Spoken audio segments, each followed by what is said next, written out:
नमस्कार. शासनच्या यूट्यूब चॅनलवर तुमचं खूप खूप स्वागत आहे. तर आताच्या घडीची सर्वात मोठी ब्रेकिंग न्यूज म्हणजे सरकारी कर्मचाऱ्यांना जुलै 2025चा महागाई भत्ता 4% त्या संदर्भात एपिसोडच्या माध्यमातून संपूर्ण अपडेट सविस्तरपणे पाहण्याला सुरू करूया. सरकारी कर्मचाऱ्यांसाठी येणारा सप्टेंबर महिना आनंदाची बातमी घेऊन येऊ शकतो. 7वा वेतन आयोग अंतर्गत महागाई भत्ता वाढण्याची शक्यता आहे.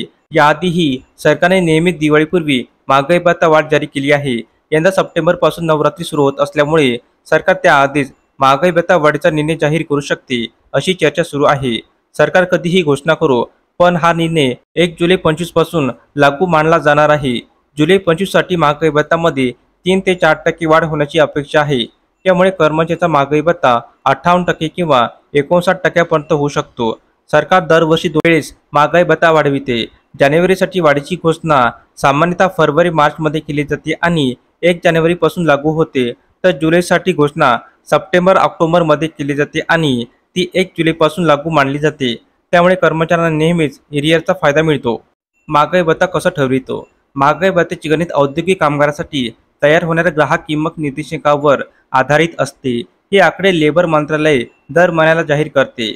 7व्या वेतन आयोगानुसार महागाई भत्ता गणनेचा फॉर्म्युला असा आहे. DA बरोबर 12 महिन्याचा सरासरी CPI-IW 261.42 भागेला 261.42 गुणिले 100.